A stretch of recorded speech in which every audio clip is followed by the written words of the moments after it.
Yeah! So, మన next మాడ్యూల్‌లో next topic వచ్చేసి ఎక్సర్‌సైజ్. సో, చూడండి బొమ్మలు గూడా ఎక్సర్‌సైజ్ చేసేస్తున్నాయి. ఇంకా మనం రెగ్యులర్‌గా ఎక్సర్‌సైజ్ చేయకపోతే ఎలా? మనం కూడా ఎక్సర్‌సైజ్ చేయాల్సింది. ఎప్పుడైనా మీకంటే ఎక్సర్‌సైజ్ చేయడానికి లేజీగా అనిపిస్తే ఈ బొమ్మను గుర్తెచ్చుకోండి. ఓకే. రైట్. సో, ఇప్పుడు చాలా మంది ఎక్సర్‌సైజ్ అంటే జిమ్‌కెళ్ళిపోతారు. ఎందుకు చేస్తారు exercise? First most of the people weight loss కోసం చేస్తారు. కానీ ఎక్సర్‌సైజ్‌కి వెయిట్ లాస్ కంటే గూడా ఇంకా చాలా చాలా అదర్ రీజన్స్ ఉన్నాయన్నమాట. మనం ఎక్సర్‌సైజ్ చేయడానికి ఓన్లీ వెయిట్ లాస్ కోసమే కాదు. ఏంటి మరి ఆ రీజన్స్ అంటే ఫస్ట్ స్ట్రెస్ రిలీజ్ అయిపోయి స్ట్రెస్ అంతా మన బాడీలో నుంచి వెళ్ళిపోద్దన్నమాట. ఎందుకంటే ఎక్సర్‌సైజ్ చేసిన తర్వాత మన బాడీలో హ్యాపీ హార్మోన్స్ రిలీజ్ అవుతాయి. సో, స్ట్రెస్ ఆటోమేటిక్‌గా పోతుంది. నెక్స్ట్ మనం చాలా స్ట్రాంగ్‌గా, ఎంపవర్డ్‌గా ఫీల్ అవుతాము. It's very easy to socialise with the people. చాలా అదర్ ఛానెల్స్ మన బాడీలో క్రియేటివ్ స్టఫ్ అంతా ఓపెన్ అవుతాయన్నమాట రెగ్యులర్ ఎక్సర్‌సైజ్ ప్రాక్టీస్ వల్ల. నెక్స్ట్ మసిల్స్ అనేవి బాగా మసిల్ స్ట్రెంత్ వస్తుంది. ఫ్యాట్ బర్న్ అవుతుంది. మన బాడీ యొక్క ఫ్లెక్సిబిలిటీ బావుంటుంది. ఇంతకుముందు మనం చేయలేని చాలా పనులు మనం రెగ్యులర్‌గా ఎక్సర్‌సైజ్ చేస్తా ఉంటే మనం చేయగలుగుతాము. ఆహ్, బాగా సన్నగా ఉన్న వాళ్ళకైతే వెయిట్ గెయిన్ అవ్వటానికి కూడా హెల్ప్ అవుతుంది. చూడండి ఎక్సర్‌సైజ్ వెయిట్ గెయిన్ చేస్తది. వెయిట్ లాస్ కూడా చేస్తది. అది మన బాడీ టైప్‌ని బట్టి అండ్ మనం తీసుకునే ఫుడ్స్‌ని బట్టి డిపెండ్ అయి ఉంటది. నెక్స్ట్ ఎక్కడైనా అంటే మనకి బాగా క్రానిక్‌గా పెయిన్ గాని, ఇంజ్యూరీస్ కానీ అట్లాంటివేమన్నా ఉన్నా గూడా రెగ్యులర్ ఎక్సర్‌సైజ్‌తో రికవర్ అవుతుంది బాడీ. చాలా ఫన్‌గా, ఎంజాయ్‌మెంట్‌గా ఎందుకంటే హ్యాపీ హార్మోన్స్ రిలీజ్ అవుతాయి గదా! అండ్ మన స్లీప్‌ని చాలా అద్భుతంగా ఇంప్రూవ్ చేస్తదనమాట. ఎవరికైతే స్లీప్ సైకిల్స్ బ్యాడ్‌గా ఉన్నాయో డైలీ ఎక్సర్‌సైజ్ చేస్తే స్లీప్ ప్రాబ్లమ్స్ అన్నీ పోతాయన్నమాట. స్ట్రెస్ అంతా పోతుంది.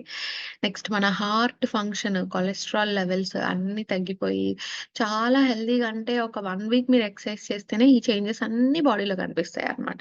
కాకపోతే right kind of exercise choose చేసుకోవడం వెరీ ఇంపార్టెంట్. మనం ఎక్సర్సైజ్ ఏ టైంలో చేయాలి? మనం ఇందాక క్లాక్ చూసాం గదా!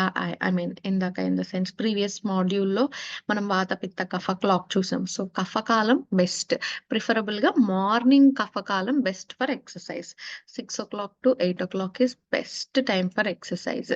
సో, మనం ఎక్కువ intense exercises November to April మంత్స్‌లో మంచిగా ఇంటెన్స్‌గా ఉండే ఎక్సర్సైజెస్ చేయొచ్చు. బాడీలో చక్కగా బాడీలో అంత ఎనర్జీ ఉంటదనమాట. కానీ మే టు అక్టోబర్ ఉన్న టైంలో ఏంటంటే ఎక్సర్సైజ్ చేయాలి. కానీ అంత ఎక్కువ టైం, ఎక్కువ ఇంటెన్స్‌గా చేయకూడదు. ఓకే. సో, ఇట్లా చేయటం వల్ల ఏంటంటే మన బాడీ చాలా ఐరన్ లాగా స్ట్రాంగ్‌గా ఉంటదనమాట. ఏ సీజన్‌లో ఎంత ఇంటెన్సిటీతో ఎక్సర్సైజ్ చేయాలి, ఏ టైంలో ఎక్సర్సైజ్ చేయాలి. ఈవినింగ్ ఎక్సర్సైజ్ చేస్తే మీకు అంత బెనిఫిషియల్‌గా ఉండదు. అంత బెనిఫిషియల్ ఆబ్వియస్‌గా ఉండదు. సో, మార్నింగే వీలైనంత వరకు ఎక్సర్సైజ్ చేయడానికి ట్రై చేయాలి. ఎక్సర్సైజ్ మరి ఎప్పుడాపాలి? ఇప్పుడు చేస్తాం. మనకెలా తెలిసిద్ది ఎక్సర్సైజ్ ఆపాలని అంటే, వ్యాయామాత్ అర్థశక్తి. మన ఫుల్ బాడీ కెపాసిటీ కంటే హాఫ్ ఆఫ్ ద కెపాసిటీ వరకి మనం ఎక్సర్సైజ్ చేస్తే సరిపోయిద్ది. ఊరికే రొప్పుతూ కింద పడిపోయి దొర్లాడుతూ చెమటలో అట్లా చేయక్కర్లేదు. ఓకే. ఇప్పుడు మనకి హాఫ్ కెపాసిటీకి మనం ఎక్సర్సైజ్ చేశామని మనకెలా తెలుస్తది అంటే, ఎప్పుడైతే మన ఫోర్ హెడ్ మీద నుంచి స్వెట్ రావడం స్టార్ట్ అవుతదో, అక్కడికి నీకింక చాలు అని బాడీ సిగ్నల్ ఇస్తదనమాట. సో, అక్కడికి మనం ఆపేయాలి. లేదు అంటే మనం ఎప్పుడైతే నోటితో బ్రీతింగ్ తీసుకుంటామో ఇంకది ఎండ్ పాయింట్ అనమాట. అలాంటి కేసెస్ ఇంకా స్టాప్ చేసేయాలి ఎక్సర్సైజ్. ఓకే. సో, ఈ 2 సైన్స్ మన బాడీలో అబ్జర్వ్ చేసుకొని ఆ టైంకి ఫస్ట్ డే ఇప్పుడు ఒకసారి మీరు ఒక 1 అవర్ చేయగలుగుతారనుకోండి. ఒక 1 అవర్ ఎక్సర్సైజ్ చేసినప్పుడు మీరు అబ్జర్వ్ చేయండి. ఎట్లా స్వెట్టింగ్ అనేదొస్తుంది. ఏ పాయింట్స్ దగ్గర మీకు నోట్లో నుంచి బ్రీతింగ్ అనేదొస్తుంది. నోటితో బ్రీతింగ్ తీసుకోవాల్సిన అవసరం వస్తుంది అని. సో, నెక్స్ట్ టైమ్ అకార్డింగ్‌లీ ఆ టైమింగ్‌కి తగ్గట్టుగా మీరు అడ్జస్ట్ చేసుకోవచ్చు. ఓకే. నెక్స్ట్ మనం వర్కౌట్ చేసే ముందు ఇప్పుడు చాలా ప్రీ వర్కౌట్ షేక్స్ ఇట్లా వచ్చేసినాయి గదా! కానీ ఏన్షియంట్ డేస్‌లో గాని, ఆయుర్వేద ప్రకారంగా గాని, మనం ప్రీ వర్కౌట్స్ ఎందుకు తీసుకుంటారు? ప్రీ వర్కౌట్ షేక్స్ అంటే ఎక్సర్సైజ్ చేయడానికి బాగా స్ట్రెంత్ కావాలి గాబట్టి తీసుకుంటారు. సో, అక్కడ మనం ఏం చేసుకోవచ్చు అంటే ఒక 5-10 బ్లాక్ కిస్మిస్‌ని నైటే ఒక గ్లాస్ వాటర్‌లో చిన్న గ్లాస్ వాటర్‌లో సోక్ చేసి పెట్టుకొని నెక్స్ట్ డే ఆ వాటర్ తాగొచ్చు. లేదు అంటే 1 లేదంటే 2 పండు ఖర్జూరాలు తినొచ్చు. సో, అది మనకి బెస్ట్ ప్రీ వర్కౌట్. మంచి ఎనర్జీ ఇస్తదనమాట వర్కౌట్ చేయడానికి. అదే విధంగా ఇంకొక ప్రాక్టీస్ ఏంటి అంటే నువ్వుల నూనె మనం ఫుల్ బాడీ అంతా మసాజ్. ఊరికే నూనెలో మునిగి తేలామన్నట్టు మసాజ్ చేసుకోక్కర్లేదు. జస్ట్ కొంచెం ఆయిల్ కొంచెం కొంచెం ఆయిల్‌తో ఊరికే అలా పట్టించుకొని ఎక్సర్‌సైజ్ చేసి తర్వాత ఇమ్మీడియేట్‌గా సన్‌కి మీరు ఎక్సర్‌సైజ్ అయిపోయిన తర్వాత సన్‌కి ఎక్స్‌పోజ్ అయితే మీ విటమిన్ డి లెవెల్స్ అద్భుతంగా ఇంప్రూవ్ అవుతాయి. అండ్ మీ వర్కౌట్ పెర్ఫార్మన్స్ ఇంప్రూవ్ అవుతది. హ్యాపీ హార్మోన్స్ చాలా బెటర్‌గా రిలీజ్ అవుతాయన్నమాట. ఈ ప్రాక్టీసెస్‌తో మనం ఎక్సర్‌సైజెస్ అనేవి చేస్తే.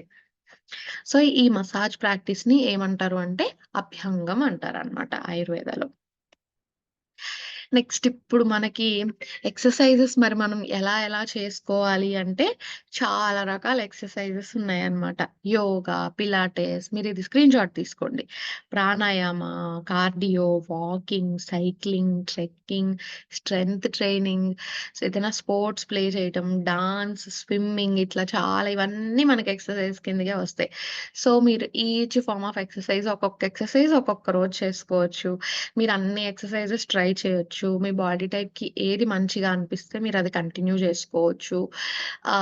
సో, ఈ ఫార్మ్స్ అన్నీ మీకు యూట్యూబ్‌లో అవైలబుల్ ఉంటాయి. సో, మీకు వాటి రిలేటెడ్ ఏమైనా గైడెన్స్ కావాలంటే నాకు పర్సనల్‌గా మెసేజ్ చేస్తే నేను మీకు చెప్తాను. ఓకే. అకార్డింగ్‌లీ మీరు అంటే సేఫ్ జోన్‌లో ఎక్సర్‌సైజెస్ అన్నీ హ్యాపీగా మీరు జిమ్‌కి ఎక్కడికెళ్ళకుండా కంఫర్ట్ ఆఫ్ ద హోమ్ మీకు అవైలబుల్ ఉన్న టైంలోనే చక్కగా చేసుకోవచ్చు. అండ్ దాని బెనిఫిట్స్ కూడా తీసుకోవచ్చు. So that is it about exercises. Thank you so much.